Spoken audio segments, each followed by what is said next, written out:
as such per the present. As such per se, per presencing as the presently present in presence. In presence.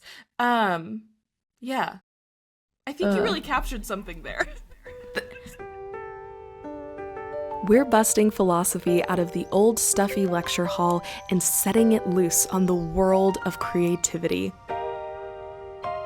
Join us as we explore the unwritten aesthetic.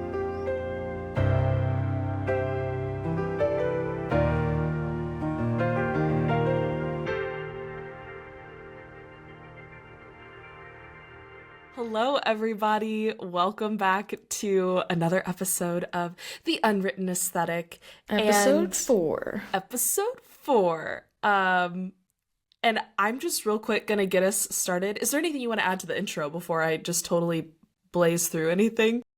Hello. Perfect. I love it. Thank you. The most normal introduction. Totally very normal. Very Smooth relatable. SpongeBob. Yeah, normal, relatable. We want to be relatable, you know? And saying hello is something a lot of people can relate to. I think that's actually really poignant. Thank you. You're welcome. Thank you is also something that a lot of people say. That's true. So you're welcome is also a good one. We should add. That's a good one. Write that down. Write that down. Are we getting this? Are we getting this? Oh my gosh, I hope we're recording right now. That was so good. Getting this. Breakthrough. Okay, breakthrough. Speaking of breakthroughs, brilliant segue, Reese. Your paper is phenomenal. It is one of my favorite things that I have read like in the last few years, but also that's so nice. In terms, because I haven't read everything you've written, but in terms of the things of yours that I've read. Reese is my ghostwriter. Yeah. Oh no, I've been exposed. Like maybe like, hey Reese, you're gonna have to learn how to write in German. Yeah, like, you know how I'm taking a Greek course? You're gonna have to do that too. Yeah. That would be crazy. But in terms of the things that you have written that I have read, it is maybe my favorite. Besides your poetry, because that's like different. But oh, thank you. I really appreciate it. And part of why I want to start here is because this paper that we're talking about is all about like Heideggerian triple beyng. Triple beyng. Yeah. But you kind of, in me saying, send me your paper, I want to read it. You kind of prefaced like it gets a little wild at the end. It does get wild. In the best way. In the Thank you. Is she a madman or a poet kind of thing? It's like, isn't that where you want to be sitting in as that's the tightrope I want to be on, of people being like crazy or actually really genius. Which also sometimes it's a little bit of both. There are moments of both. Anything that's resonant, it kind of has to be that, right? Yeah. And this is something I think I've touched on before here, that the mode of philosophizing, like methodologically speaking, that I kind of am drawn to is the more like prose, a little bit more mystical, some people could say, right? Where it's I think sometimes there's more utility in proposing like an ambiguous statement. Yeah. That kind of leaves the reader guessing. Like all of the Socratic dialogues end in a state of aporia or like puzzlement. Right. Because it's like Plato knew that the job wasn't finished. The task wasn't finished, and like the answers were still kind of being formed. Right. So I like that. Yeah, it also, they don't really begin like in media res, but in it being like a Socratic dialogue that is happening, I think it's really interesting how, like, using Plato as an example, it's like something is arising through the dialoguing. Yes. Through the process of it, and then it ends kind of unfinished too. I don't think we really said this, but today our kind of starting point is a paper that I wrote for one of my classes last semester. Oh, yeah. Yeah, good clarification. that's kind Good of the clarification. material jumping off point that we've chosen today. Yes. Is there, before I dig into Yeah, a I'm so few excited to things hear I your want to thoughts on it. ask you, is there anything that you want to like uh it's not outside, it's downstairs. So apologies to our listeners if you can hear the knocking. I'll turn my gain down just a little bit just in case. But um anything that you want to start with to kind of lead us into this conversation that you think would be helpful before we just kind of get into the meat Um, and potatoes? the meat and potatoes. I can give like a quick overview of the paper, if that would be helpful. Um, this episode might get a little jargon heavy, so I'll try to avoid that as much as I can. But basically, the paper. Were you gonna say something? I was just going to say, if we get into jargon, because sometimes it's helpful, right, to have it. And so I think we'll be mindful of it, but also like defining terms as we go isn't bad Yeah, either. So, for sure, for sure. yeah, if you're a note taker like me, maybe have a notebook next to you ready if that's how you engage uh with our podcast. Okay, You continue. take notes during a podcast? Depends on the podcast. Depends on the podcast, yeah. If it's like a silly one, I'm not gonna be like, yeah. I will say I have Yeah, written down a good joke before because I'm like, I need to save that one. fair, Which is fair. kind of embarrassing to admit, but No, no, I think that's, I don't know. I think it's if something makes you laugh. Anyways, but yeah. yes, so my paper is about the work of Martin Heidegger, who was a German philosopher working in the, I guess, early 18th century or the 1900s. I always get confused with that. He's mostly associated with existentialism and phenomenology, so kind of the angsty philosophers, like, what's it all about, man? You know? And then phenomenology is the philosophy of our lived experience, so taking our everyday experiences as the point of departure and through an analysis of those experiences, trying to understand, I guess, the foundation of them, what makes them possible. So sort of the most basic primordial conditions of our experience. And the paper itself centers on the topic of embodiment and Heidegger's methodology. As I said, he's famously associated with phenomenology, but at the same time, Being in Time completely neglects the topic of the body. It's an existential analytic of Dasein, and Dasein is his word for the mode of being or existing that we have or are as human beings. It's not a synonym for being human, but we're kind of like an instantiation of this way of existing or being. And so it's been criticized since it was published. People are like, hey, you're doing phenomenology, analyzing the lived experiences of us human beings, but at the same time you say that our embodiment or the mode of bodily comportment that we have is negligible. Like it doesn't make it Yeah. doesn't impact the way that we experience things and navigate the world, which like obviously it does, you know. Like if I had like wings or multiple eyeballs or like the eyeballs of a fly, you know, obviously my lived experience would be qualitatively different. Right. And so the first step of the paper is to recover an account of embodied agency from Being in Time. I'm basically arguing that although he does not offer such an account explicitly, in Being in Time, an account of embodied human agency is definitely implied.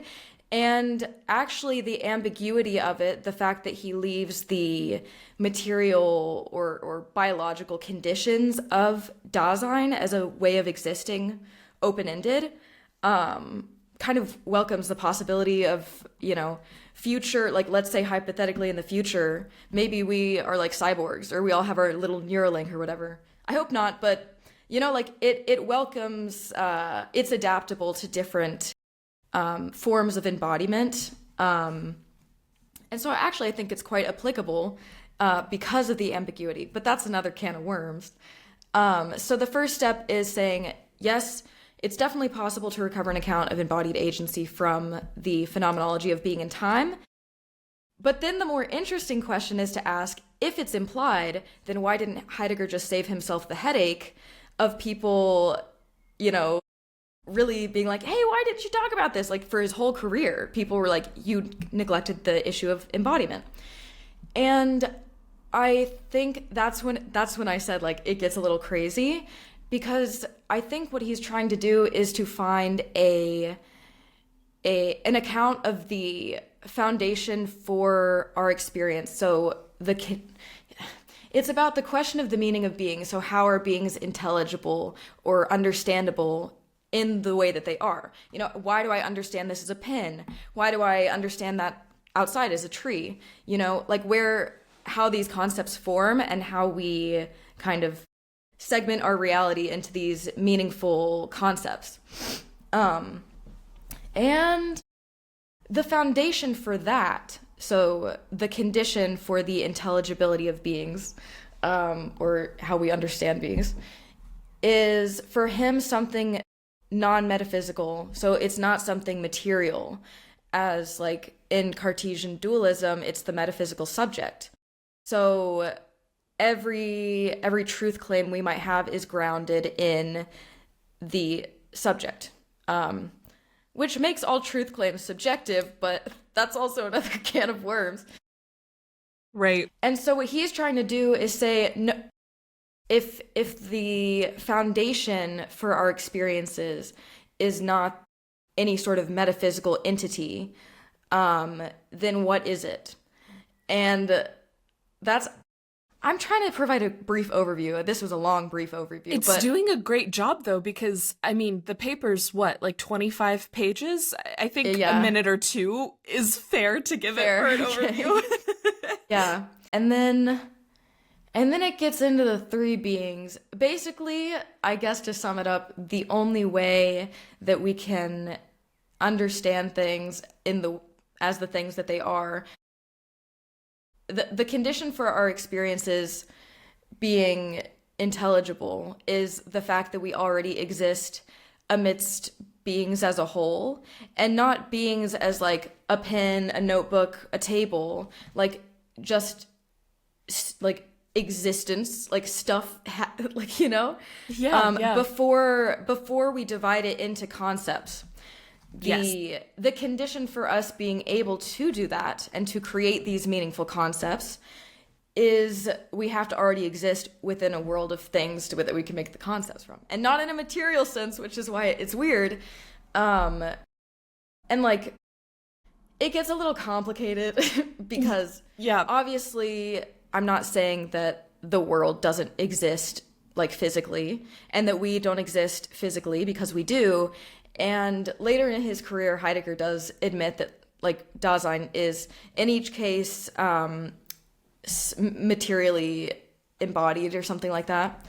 I don't remember the exact quote, but we have to have some sort of embodiment to be able to go beyond that, those material limits, to transcend that and create meaning. Yeah, I think I'll stop it there, because and we can get into the specifics. I think that is super helpful. Thank you for running into it. No, I think it did a fabulous job. And also, I want to kind of put some jargon on the board that we have going right now. Should we make a board? Oh, I don't. I've written some down, but what I can pop something up, if you're a viewer, pop something up on the screen maybe with some technical definitions, because I don't want to Google technical definitions right now, but our kind of 2 cents on generally what it is as we're talking about this. So first one that we kind of have on the board is phenomenology, which you already gifted us, is like the study of the human experience, right? Like, what does it mean to really live and understand that, like, I am a human? Would you say that's kind of a fair gist of phenomenology? Yeah, I would say it's a fair gist. Like, who is it? I don't know. There's like physics can tell us, for example, that the world is like made of little particles and quarks and neutrons and all that fun stuff. But at the end of the day, we're never going to experience the table as an amalgamation of particles, unless we have like particular equipment. But some particles aren't even really viewable. It's just like recordable, you know. But Yeah. so there's like the truth of science versus the truth of our lived experience, which it's like both can exist at the same time, Right. but it's like the primacy of the truth of our experience is the focus of phenomenology, I would say. Yeah, the truth of our lived experience. I love that. Almost like what arises practically, materially out of like the material reality that we also know on a baseline to be true. But there's also something interestingly metaphysical about it, and so we'll pop that jargon on the board too. Metaphysics is, I mean, breaking down the word metaphysics, above physics, non-material reality. The study of non-material reality within philosophy is usually kind of, I think, the baseline understanding of metaphysics. I'll throw that back to you as well for something else to add there. I actually don't know the definition of metaphysics. Like, I'm in a class this semester called metaphysics, which is hilarious. That is hilarious. Really interesting so far, but yeah, it gets kind of weird because I think Heidegger has his own understanding of metaphysics. Right. That is like in other works he refers to what he's doing as the metaphysics of Dasein, and then in other places he's like Western metaphysics is bad, like Right, or not bad, right. but like the thing that's led philosophy astray, you know, which I think we talked about a couple of weeks ago. Yeah.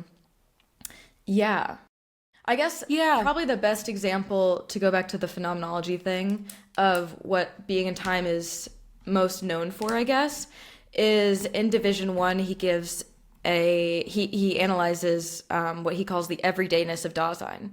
So basically, just kind of how we go about our day to day lives. And the main takeaway there is that the way our most basic mode of experience is not like I'm a subject over and against a world of objects, but rather this sort of engaged involvement in the world. Like when I'm engaged in the activity of painting, for example, I don't experience myself and the canvas and the paintbrush as separate entities as I would if I were just to like observe them or just like look at them, you know?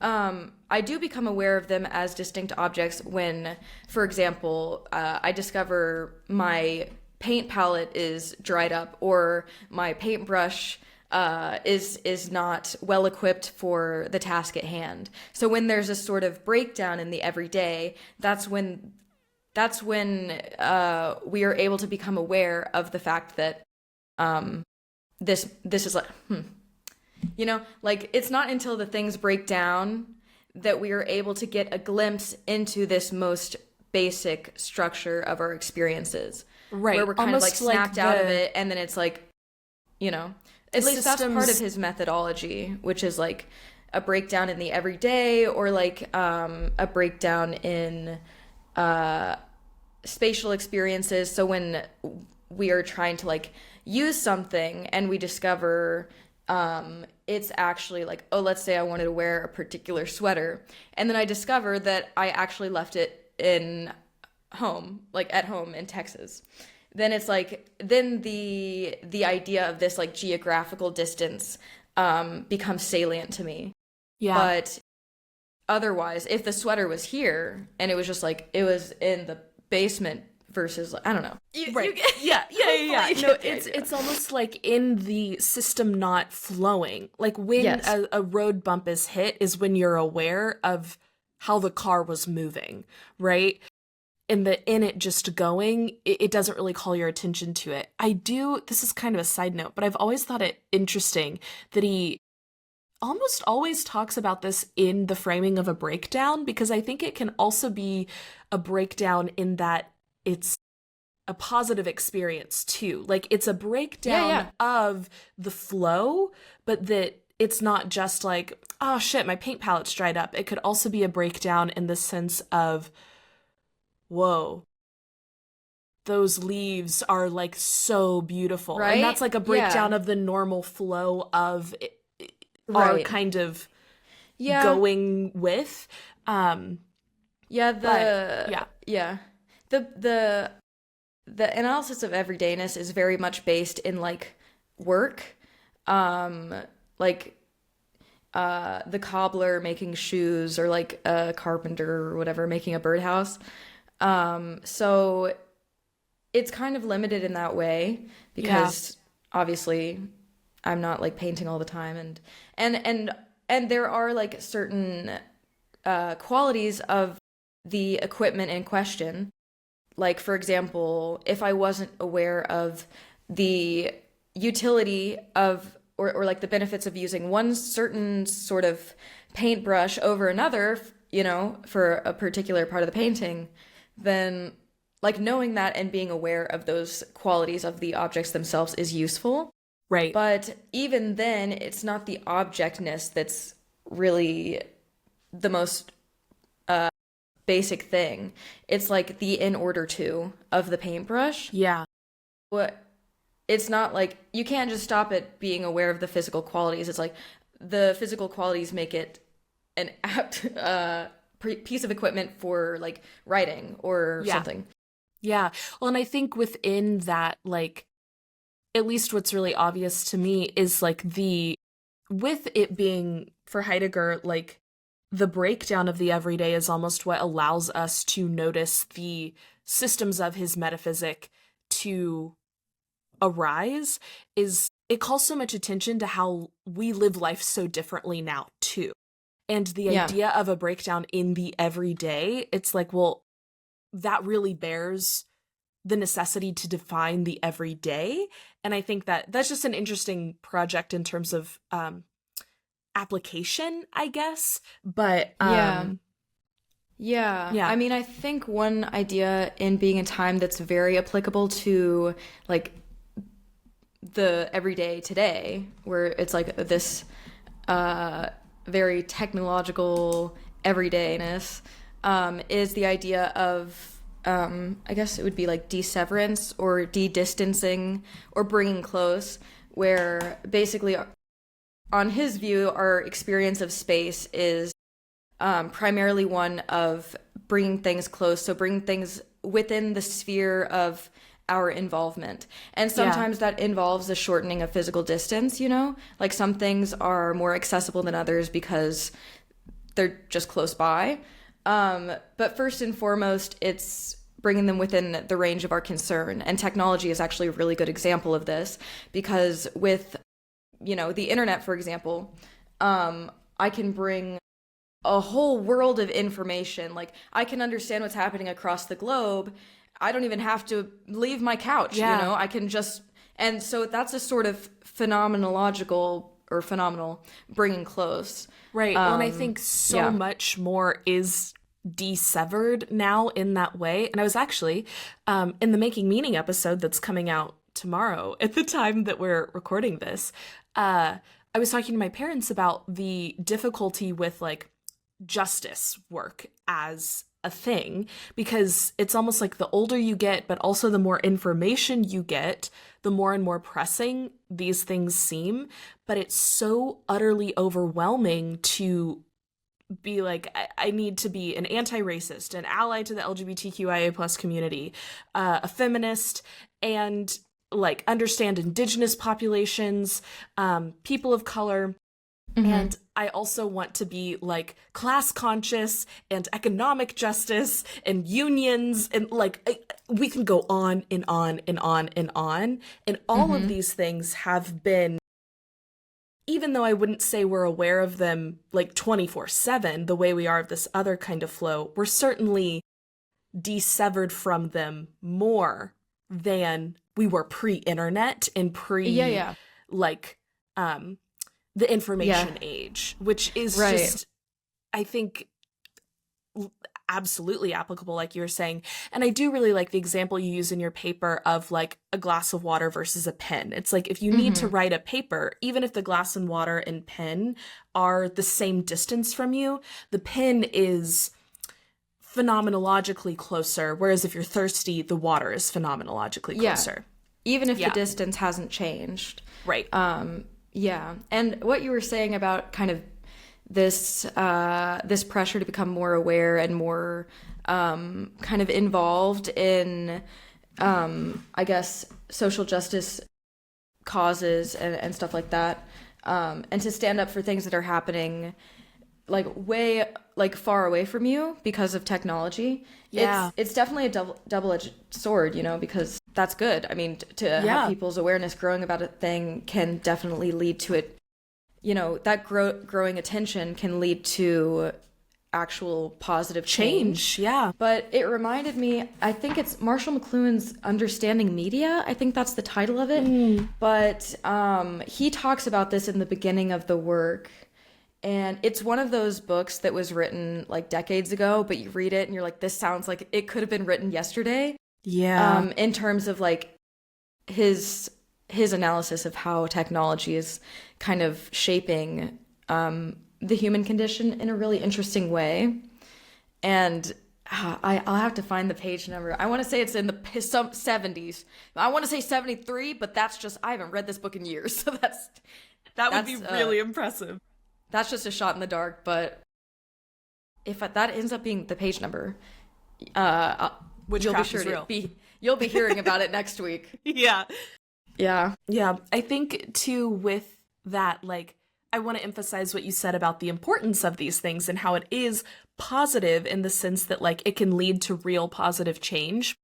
However, it also makes me think in terms of like practicality, which is kind of the struggle of phenomenology. Is I almost think of it as like bringing metaphysics back to physics, right? Is kind of the path of phenomenology in a weird way. It's like the go-between in that like the overwhelm of so many different causes that you believe in, or maybe you don't believe in them all equally, but I believe we should, and we should be aware and educated. But at the same time, what is actually productive to that growth? Probably something that looks like picking one or two causes and being really dedicated and diligent about specific movement and growth there, almost like an active choice to desever more strongly with like anti-racism than any other identity justice work so that you can move forward in a more productive way, as opposed to like 2% change with like 30 causes. You can make like 60% change with one in severing a bit from the others, desevering more strongly from one. But that requires a lot of attention and intention. Yes, definitely. I mean, there are some existentialists who would say that if you just say like, I believe in this cause, but you don't do it, and I think not even existentialists, there's a very like practical kind of idea that I think is like pretty common sense. That if you just say like, I believe that this is bad or this is good, or like, I believe that we should do more to help this cause, but you don't do anything, you're literally all talk, then you don't actually truly believe in it. Right. It's like how it's in the acting, it's in the doing that one's values and one's identity kind of become congealed. Right, is made. So you gotta walk the talk, basically. Yeah, totally. Which seems pretty like it's something we know, but it's like being able to. I think it's a helpful both analogy, but also like application of what we're talking about. Right. And a lot of social media too. I feel like it's a lot of the talking, and maybe some of them are doing the walking, but you don't really see it because it's mostly just talking and you know, bringing awareness to it. Yeah, which is important to some extent. But one thing I saw that I thought was so powerful was if you're going to post about something, try and make the awareness that you're bringing to something rooted in something that you actually did. So if you're really passionate about like animal rights, maybe instead of just posting, like reposting a post from an animal rights page, which I do that all the time. So this isn't saying that that's bad by any means.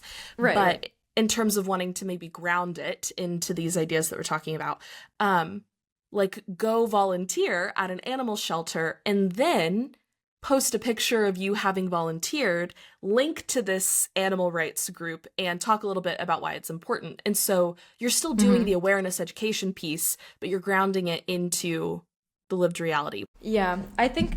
Sorry, No, you're fine. I think part of the complication with that is like obviously that's the best path to do, but I think it's kind of people want to feel like they are doing something to make a difference, because if you have this growing awareness and you're just confronted every day with all these terrible things that are happening and all these inequalities that are just pervasive, you know? Yeah. Technology allows us to have a growing awareness of that. Right. But then it's like there are some things where it's like, I don't know what to do about that, you know? Yeah. So sometimes maybe it's a little bit of like a little cognitive dissonance, a little bit of like a feeling of hopelessness, you know? Yeah. But sometimes it's just like, I guess I need to tell other people about this because Right. I don't know what to do. But, you Someone know, with like else a shelter, like Yeah. animal rights, I'm like, there's a shelter nearby. I'll go volunteer. But with more like global stuff where it's just like, I don't like this. This is Yeah. bad. But I Right. don't know how to fix it. Yeah, I don't know. Sometimes just increasing the growing awareness, I guess, is a start. But still, it's yeah, it's congealing complicated. something still. It is complicated. And I think that's a good point. And I think also, like, I'll call awareness to the fact that having the capacity, time, and capability and space to be able to physically do something in time, like, comes with privilege to begin with. Like, not True. everyone has the time to, like, Right, yeah. go Not do everyone that. has the time to volunteer. Right. So, Yeah. yeah, it's complicated. It is. So I think what you said about, like, also holding the tension of that cognitive dissonance is important too. Within all of this, I think I also real quick want to call last two jargony things before we get. Oh yeah, we're talking about jargon. But I think this is still, it's great. Embodiment, which I think, even if it's maybe a word that you haven't heard before, the word is pretty self-explanatory in the sense that, like, it is kind of what you guess it would be when you hear the word embodied, right? It's like that is the thing that we're talking about. Being in and then, a body. Yeah. Right. And then The quality of Dasein. having a body. Yeah, Oh, the sorry. quality of having a body. No apologies. And then Dasein being the last word to ground us into the text of Lauren's paper. I want to give like pretty much your first sentence. I think it's so helpful. Sure, go ahead. Martin Heidegger reimagines the thinking agent, Dasein, as being in the world, as inextricably intertwined with its surrounding environment and the things therein. So that's a gist. It's a little misleading. Maybe a smidge, because it's like also But I everything had to we're start about to somewhere. Right. We're about to, like, break down this idea in a Right. really big way, but because we're going to be using the word Dasein, like you said, it's a starting place for your paper. I think it's also a good starting place for this conversation for someone who may Yes. not have Yes, ever yes. heard the word Dasein before. That's how most people read it. Most people read Dasein as just a different word for a subject or consciousness or the human being or an agent. And it's further complicated by the fact that Heidegger himself speaks about Dasein as with first person singular and plural pronouns, so like I, we, because Dasein is the mode of being that we are. And also on top of this, it's the one quality of Dasein is mindness. So Dasein is something that in each case I am, you know, like we each refer to ourselves as I, and we have this understanding, this knowing relation to ourselves, where it's like this self-reflective, self-reflexive sort of mode of existing. Right. And so that it makes it very easy to read being in time as a phenomenological description of a particular type of entity that we ourselves are. And you can definitely glean a lot of insights from doing so. But I think when you really take Heidegger's assertion seriously that Dasein is not anything like a subject. It's something that encompasses both the individualized dimension of like being an I, and this collective dimension of existing amidst, other human beings, other non-human entities, other inanimate objects, like this sort of collective and individualist, these dimensions of Dasein, which are both equally as important to understanding how, like, the way that we exist. Yeah. But Well, it's and I hard think, because it's like all of our experiences are yeah, subjective in a sense. I So, think there's something so cool about this tension too, in the sense that it's yes. like, um, the very thing that he is trying to bring attention to is the issue that we kind of face within trying to have a word that is the thing he's talking about at the same Yes. time. That it's like it is both the thing that he's talking about and the name that he is given the thing. But it's Yes. also doing the problem at the same time, in that how can you have something that is both subject and whole, but that is kind of how he uses Dasein, and that is kind of what it feels like to be a human being in a lot of ways. That it's Yes, there like, is this tension at the heart of it. And yeah, I think the project of Being in Time was abandoned. I think originally it was supposed to have four parts, or like maybe he abandoned the last four parts. Either way, the work is incomplete, even though it's considered like his big work, you know? hmm Um, it's for it to be incomplete, it is like a tome. it is, it's dense also. Um, but I think he himself began to recognize this tension, and I think a lot of people interpret that like what they call like the turn after Being in Time in the 1930s, where he started like his methodology completely changed as a sort of like abandonment of the analytic of Dasein. And I don't think it was like a departure from the philosophical claims of Being in Time as much as it was the methodology.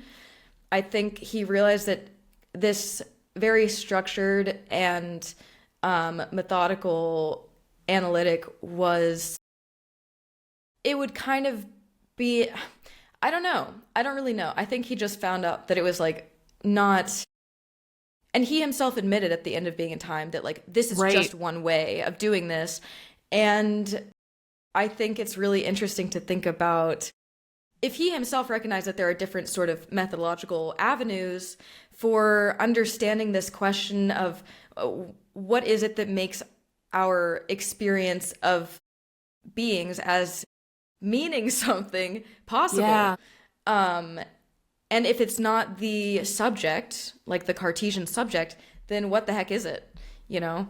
Yeah. Um, and at the end of the day, I think the insight of the paper, like this interpretation that I have, is pretty simple. That it's only because we exist. What? It's only in existing amidst beings as a whole that we can distinguish ourselves from being as a whole, and like what I describe as like constituting the ontological difference, which, sorry to bring in more jargon, but basically the difference between like Dasein as like a mode of existing in a knowing relation to being. Yeah. No, I think, and yeah. and then like entities or like beings, Yeah. like things like tables and chairs that as far as we know don't understand the fact that they exist. um as far as we know, maybe they do. um but that difference, it's not a formal difference. I think we might Right. have talked about this when I was visiting, but it's not a Yeah. formal distance in the sense of like a metaphysical split between like substance and qualities or something like that. Like it's not a fundamental duality. It's a fundamental unity that has thematically separable parts, That, including subject, object, those sorts of things. And but it's only those thematically separable parts have to be understood within the whole. Like you can't just understand them outside of Yes. that context. It's only within that whole that they're intelligible as the things that they are. And I Right. think That there's really something to that. I kind of like that idea. I completely agree because I mean the very trite thing of like, well, you can't have good without bad. You can't have light without dark. Like the reason why those are so stated is because it's a very intuitive kind of truism that like, well, in the same way, you can't have singularity without wholeness. But if we are privileging the idea of wholeness to exist, that inherently means that any singularity is still a part of wholeness. And how can something Hmm. be both single and whole, yet not understand what it is to be single without the whole? And that's kind of the rub here. And I really like the way that you frame it as um unitary as opposed to like uh distinctive almost. And I'm Hmm. gonna quote another section of your paper. This is like I think maybe my favorite little part besides the ending. Um, you say Heidegger's problem is not the human body per se, but rather the tendency or temptation to view the body as evidence for a corresponding metaphysical subject that stands over and against a world of objects, and that this is the only and best framework for understanding the human condition. As such, metaphysics threatens to distract us from the way in which our manner of existing, the way things mean something to us, is fundamentally unitary, one which cannot be understood if we take as our starting point, as the primordial grounds, the subjectivity of the subject. It is truly privileging, and now that's where the quote ends, and I was about to start saying something else. Like this privileging of the wholeness as a starting point to then build into the subject of subjectivity. Um, But it's hard yeah, because it's like yeah, it's really hard to, and I think this is a tension that you see in Being and Time, like with these little inconsistencies that come up, that Heidegger himself struggled to hold this unity in the foreground, because it's right. like, of course we experience our experience as our own, and it's really hard to visualize out like what that unity could look like. But if you go into the everydayness, it's I think it grounds it a lot better. The fact that our everyday experience is one of engaged involvement, of a kind of like absorbed coping, I think is how Dreyfus describes it. He wrote a lot of really awesome stuff on Heidegger. Would definitely recommend. Uh, but yeah, I forgot where I was going with that. But like the way that we create meaning in the world is in a way dependent on us already existing within a world understood as like I'm trying so hard not to go into the jargon. It's so hard. It's A okay. horizon of intelligibility. I can't help it. Of It's a intelligibility, horizon of intelligibility. A which unified even understanding of things. A world as a unified understanding of things. right. No, I Which think is like a that's cultural, historical, cultural context. But horizon of intelligibility sounds so cool. it does. It does. Well, there's something deeply poetic about it too, which is like kind of the cool thing is that it's this I'm trying so. no, do use your words. I can also always like we can add definitions in the show notes and on the screen Just and we stuff. haven't even gotten to being with the I why. know. And Being that's when with it a really Y. starts being like So the presently present of the presencing this in is its presence itself as such. as such per the presence. As such per se, per presencing as the presently present in presence. In presence. Yeah. I think you Uh, really captured something there. But it Thank you. does, right? Okay. I do think with this, I want to get into a thought that I had in Huh? reading your paper. And Uh-huh. I want to see what you think, what it brings up for you, and it's a way for us to also explore the three beings. I don't know if you want to get into your definitions of the three types of being, but I'll just Sure. give you my idea, and then we'll kind of see where we go and what you think is necessary to discuss within it.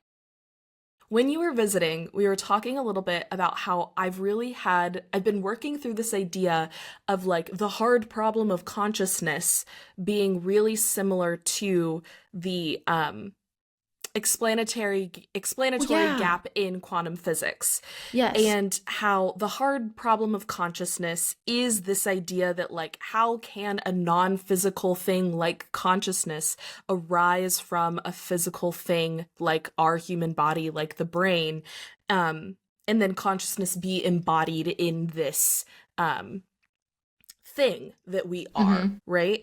And then the explanatory gap in quantum physics, I'm much less well versed in quantum physics than I am in philosophy, and still not very well versed in formal philosophy. So take all this with a grain of salt, please.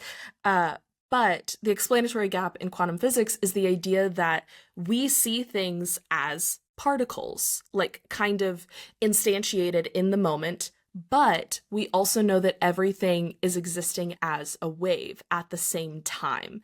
And there's really no explanation as to why waves instantiate as particles. And I think there is something in that like the particle is the wave is the non-physical energy, right? And when you hear people like myself say everything is energy, it's kind of like, well, to a It's like, certain oh, extent, brother. Yeah. oh brother, this No, guy but stinks. that's exactly what I was referring to. Oh, yeah. But it's like in some There sense is it something is basic to it that it's like, yeah. true, but at the same time, like we're physical human beings communicating like in physical space and time in dimensionality. How does that happen? Like at what point does something that's all energy become so clearly not um in our lived experience energy? Like how does the ontological become the ontic for those that are following along with jargon? um I have some thoughts about how these things connect and how potentially being with a Y solves the explanatory gap. Okay. I'm going to bring in Descartes for a moment. I think, Go therefore for I it. am. The actual first translation of cogito ergo sum, which is the Latin translation, because Descartes was French. He was a French guy and he wrote in French. And the original statement is Je pense donc je suis. Clearly, I don't speak French. But the original translation was I am thinking, therefore I exist. And I think that there's something really interesting about the action of thinking instead of Okay. I think and exist Like as I opposed am to versus I like I am am. existing, or like as Right. a verb versus like, So, yeah. yes, exactly. And I do like the some people now have like a third translation that's kind of a different combination that is I am thinking, therefore I exist, or I am thinking, therefore I am, or I think, therefore I am, are these kind of three iterations of the thing. Perhaps these three iterations of the idea of instantiating being match up to the three beings. So, stay with me.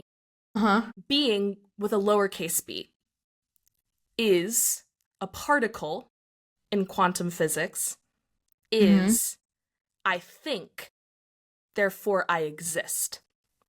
Mm-hmm. Being with an uppercase b is a wave, Okay. is I am thinking, therefore I am, Is the wave? is the wave. Being with a y is I am thinking, therefore I am, I don't is know about that. non-duality, the explanation of the explanatory gap.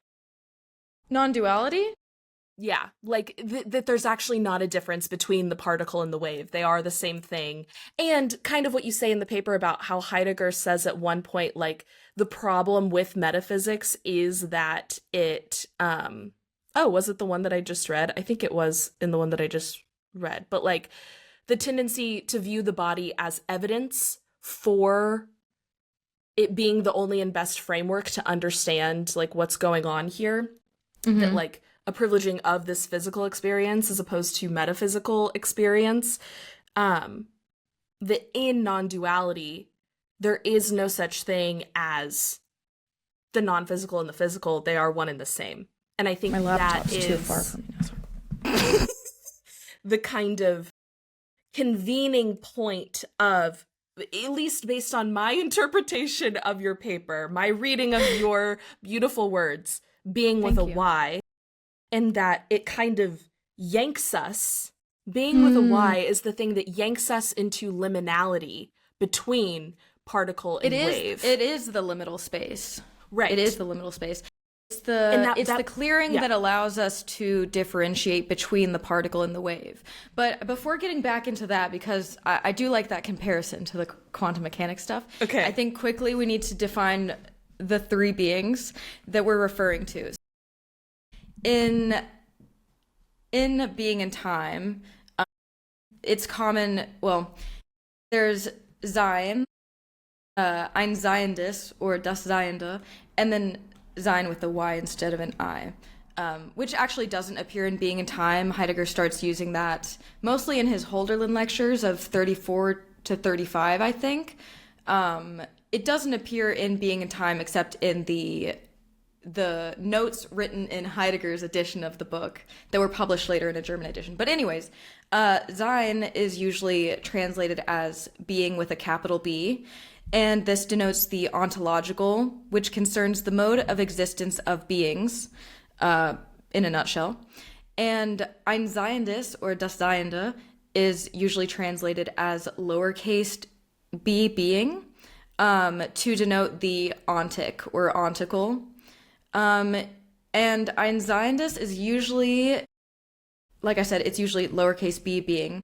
It's usually interpreted as denoting particular entities or beings, but it actually is not even a collection of particular entities, but rather every individual being in its totality, which is from GA78. It's my translation, but it's like all the stuff, all the things that are present in their totality that we, by existing in a knowing relation to being, kind of constitute as like meaningful things in themselves, I guess.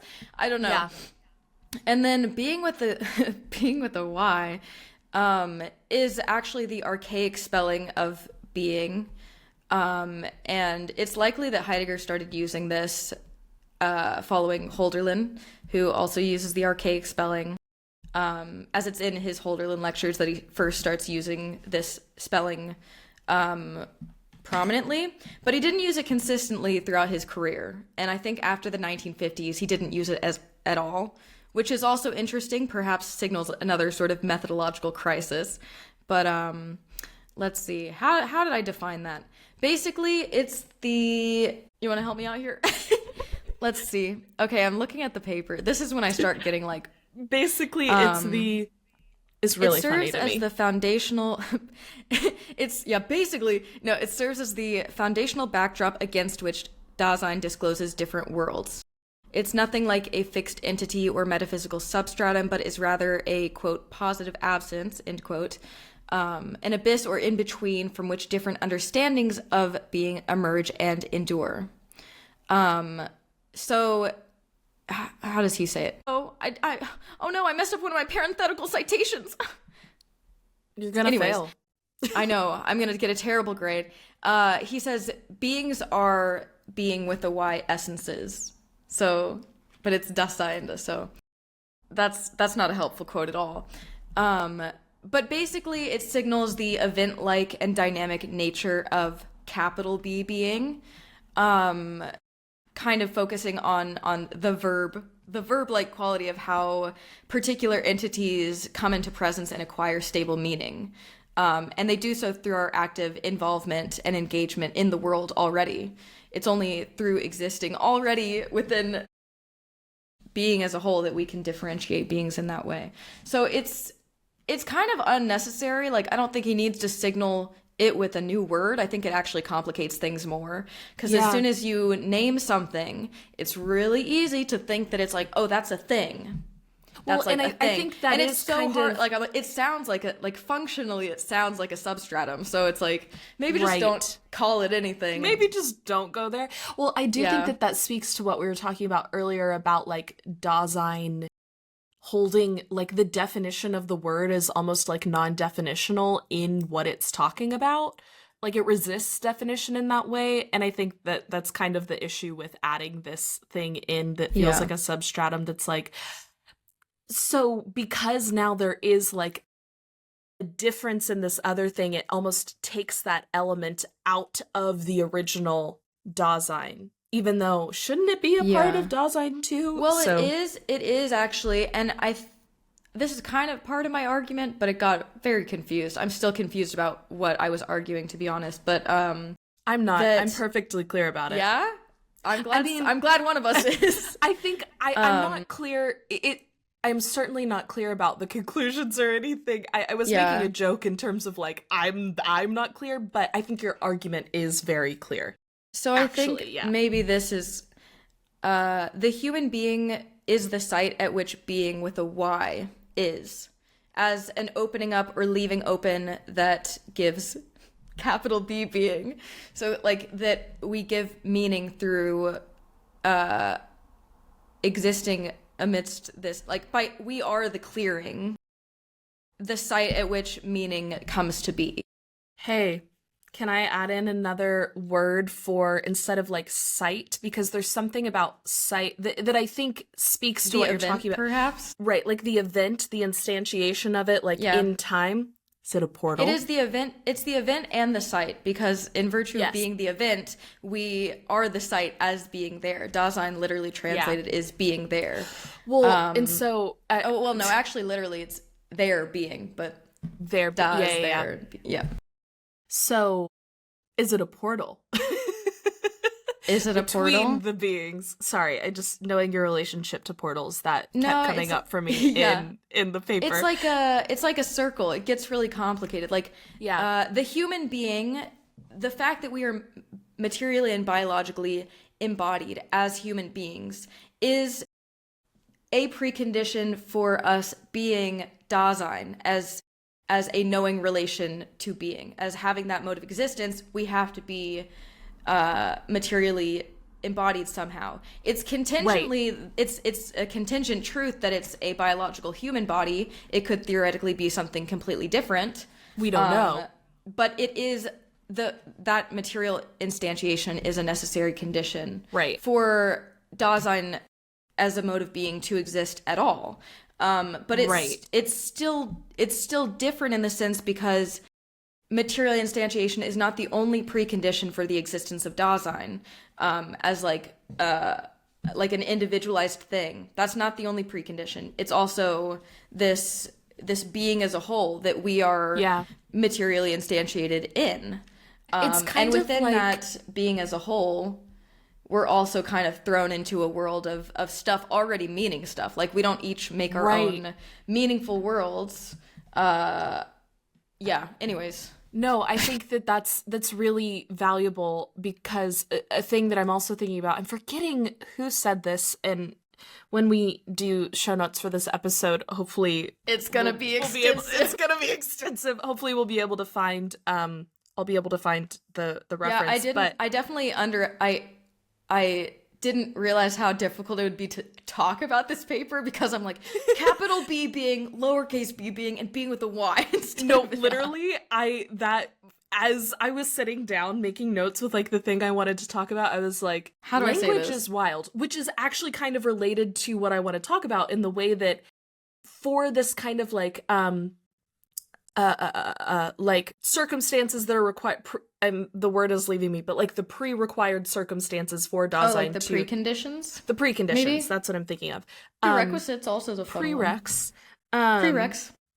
For Dasein being like, I wonder if part of that can be that language exists at all, because one of the like counter arguments to Descartes' cogito ergo sum is the idea that, well, to think is actually to be engaging in language. And so thinking Yeah. can't actually exist in a vacuum, and language can't exist without some sort of collective acknowledgement. Because like when Yeah. babies are like reflecting human language as they're learning it, they will Right. like babble at each other, which is really Yeah. cool that it's like Like they're it's mirroring inherently it. intersubjective. Language is inherently But intersubjective. right. But that Yeah. babbling, we would not call it a language because it's not actually carrying meaning that Meaning. we as a Yeah. community or collective like agree upon. So thinking kind of relies upon the truth of language, which then relies upon this collective wholeness Yeah. that we're talking about too. But And doesn't it, so it isn't it the case that I've heard a little bird told me that not everyone has like an internal monologue, like their thinking doesn't take the form of so like a monologue, but is like more like images or something. I don't right, or know. like colors or feelings or something. Yeah, I think I would What would you argue what would you say I to that? I would argue that that is just another type of language, right? That like Yeah. that's the way your brain is engaging, or your consciousness, your mind is engaging in language in this instance. And like internally, that's like the set of like almost when mediums will say like, and I'm seeing a white rose, that's my symbol for grief, right? That it's like your brain kind of has these things that like it can draw conclusions from. Like when I see a sailboat, I know for me, I'm thinking about my dad. Um, Oh. right? That it's like, oh, and I'm not conscious of the process of that happening, but it just kind of happens. But that still relies upon the language of like fatherhood, I suppose. So I think it's like a different type of language, and language transcending like words in that Hmm. sense. And in that way, the like I am thinking, or I am thinking, therefore I am, like I am thinking, is that moment of the sight, of the clearing, of the portal Hmm. that instantiates being with a Y into time. Um, is because thinking must be moving. And when you take the brain, or like the mind's thoughts around that, whether that be like this language monologue thing or these like thoughts and feelings that are constantly going, Hmm. um, because language is taking something wavy and particularizing it. Yeah. So I it's would like, say yeah, with I don't your know. oh, sorry, I didn't mean to interrupt. Go on. No, no, no, no. Please, please, please. Well, using like your wave and particle analogy, I feel like at least within the Heideggerian framework, as I understand it, uh, what's usually translated with lowercase b, being, ein Seiendes or Dasein, is like the wave. So like the totality of like no, because that yeah, I think so. Because I think ein Dasein is the unity within which particular beings are brought to presence. Maybe Okay. that's how I understand it, but that's not how most people understand it. So that's a little bit. Yeah. Because I guess when I was kind of And then actual entities would be the particles, right? theoretically, Maybe. yes, but I think I actually, in framing it, flip it, which maybe it should be the way that you just stated it based on the relationship, but I flip it as lowercase b as the particle because it is like the whole, the unity, the Huh. Unitarian phenomenon must be particular because it is like particularized, Ooh. whereas the Hmm. because it is whole.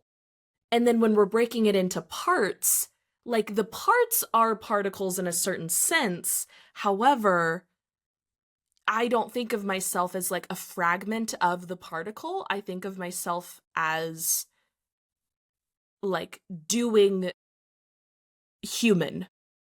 Like I am like doing the thing that is human in Huh. a wavy way. That sounds That like That It's sounds like something. crazy. That sounds like something an alien would say. Thank you so much for watching. Thank you so. I actually have to go. And that's our time. I gotta go. Actually, I have an appointment. Yeah, I forgot. I have an appointment. I have a meeting. I'm sorry. Hello. I'm sorry. You're welcome. These are the normal things, right? I'm so relatable. Thank you. Sorry. I am. And you're welcome. I am quirky and relatable and actually, and also, it is it's Monday. Have a good Monday. Have a good Monday. Thank you. Shuts laptop. Yeah. That.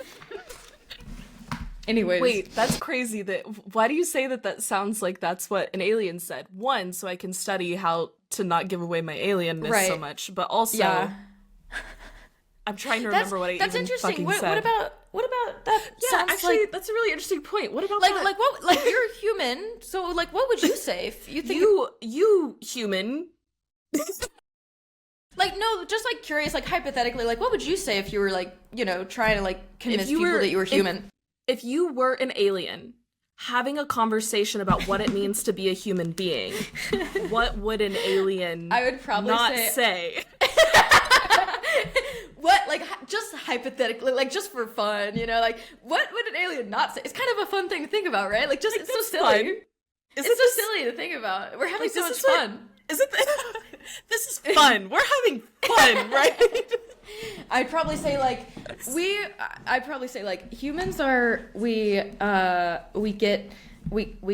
a human we go throughout the day and then we shower and then we're wet and then we get out of the shower and we dry off. But then we're too dry, so we put on lotion. So what's we're crazy about what's happening right now we're just frogs. We're just big frogs. We are frogs. We are frogs. I agree with that.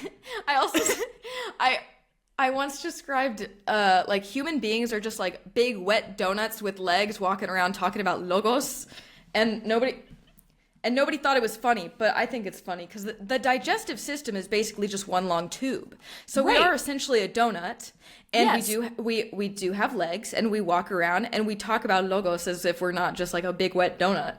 We are a big wet donut. Well, and even the thing online that's like me in my lane, I'm moisturized, thriving, that it's like, we are frogs. I'm in my lane and moisturized and thriving. We are frogs. I'm moisturized and thriving. I've never heard that.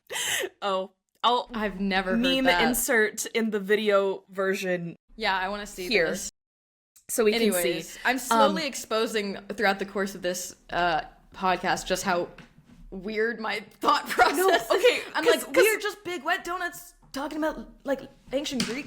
Is it wrong? Is it wrong? But I also, think it's a drastic simplification, but in a way that is funny. Well, it's like an argument to absurdity that like makes you embrace the like comical nature of what the hell we are doing. And then we put on like corduroy suits, and we're like, we're so much smarter than animals. Smoothed out SpongeBob. Sorry. I think what's really funny though about what no. I'm not bringing us back to serious quite yet.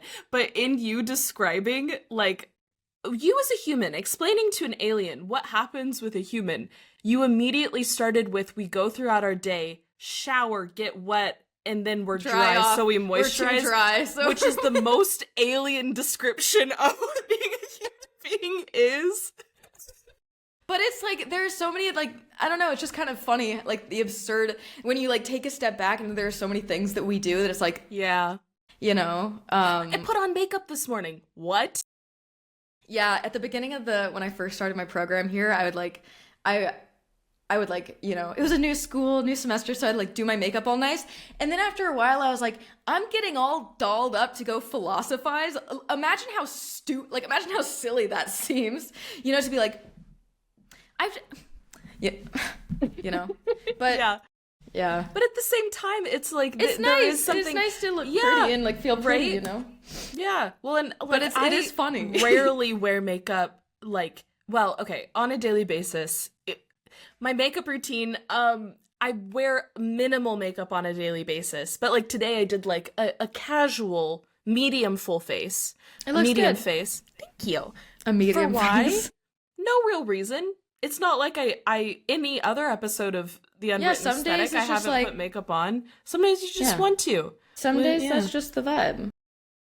And Well, that's what being human's all about. Some days it's a vibe and some days it's not. Some days your skin's too dry and some days it's not. what is a vibe if not energy? If not a wave? If not a wave, then what? Tell me that. And so humans catching a vibe Riddle me is this. really just a particle catching a It's wave. just the particle in act. Yeah. It's just Caught the a particle vibe. catching a... You caught a vibe? It's just the particle catching a wave. That's funny. Yeah. What were we talking about? Yeah. So I think I don't really remember where we fully went, but I do Descartes. think like yeah, and like oh the moment of The event. being with a Y yanking you into the liminality that is the sight event portal is also the like I am thinking, therefore I am. It is like the moment of that instantiation. Of non-duality in that you are both wave and particle at once. Yes. It's both. It's kind of both though, because it's like the space that is cleared within the unity for duality to emerge. Like for the ontological difference of like Dasein versus like other non-Dasein entities to and emerge. that way the like I am thinking, the thinking is almost doing the clearing for the I Yes. am. Yeah. I like that. Yeah. Toss his chair.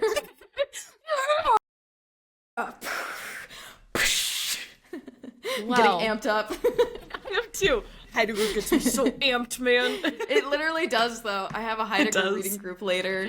Oh, that's so fun. Speaking of yeah. later, I do have a call here in a few minutes, so we should put probably a wrap it up button. soon. Put a pin in it. Put a pin in that. Those are my thoughts. I'd like to discuss the language stuff because Yeah. I'm not super convinced by my own argument about that, but sort of like interesting. the thinking as like the thing that constitutes the I. Clearing. The clearing that creates the I. I like that idea. Maybe we could talk about that Yeah. next time. So maybe we pick up there next time. Listeners, y'all got homework. They're like, oh man. Go understand the entirety of Phenomenology, read all of Being in Time, and read Lauren's paper. No, that's too much. They're No, never it's gonna too watch much. a podcast again. Your homework actually is to go Have be. fun. Yeah. Go be Have a fun. human. Go be a human and try to spot the aliens. Yeah, and if you are one of them, Learn how to not be. go take a shower and then moisturize. Well, you have to dry off first because otherwise, then you have to be dry before you can get wet again. Yeah. Yeah. It creates a slimy wet, which isn't as good as the dry wet of lotion. Yeah, exactly. See, like human beings are so absurd. It's so funny. Yeah. Oh, we're silly. We are silly. It's a silly day. It's a Monday. Yeah. It's a Monday. It is a Monday. You're welcome. It's a Monday. Thank you. You're welcome. Hello. And Goodbye. goodbye. This podcast. Actually, I do think that's a perfect place to end. Maybe that should be our outro. She kind of Hello, love that. thank you. You're welcome, and goodbye. Hello, it's a Tuesday. Thank you. You're welcome and goodbye. That actually should be our outro. There you go. I there knew we we'd go. find it in the process. Yeah, we found it. Eureka.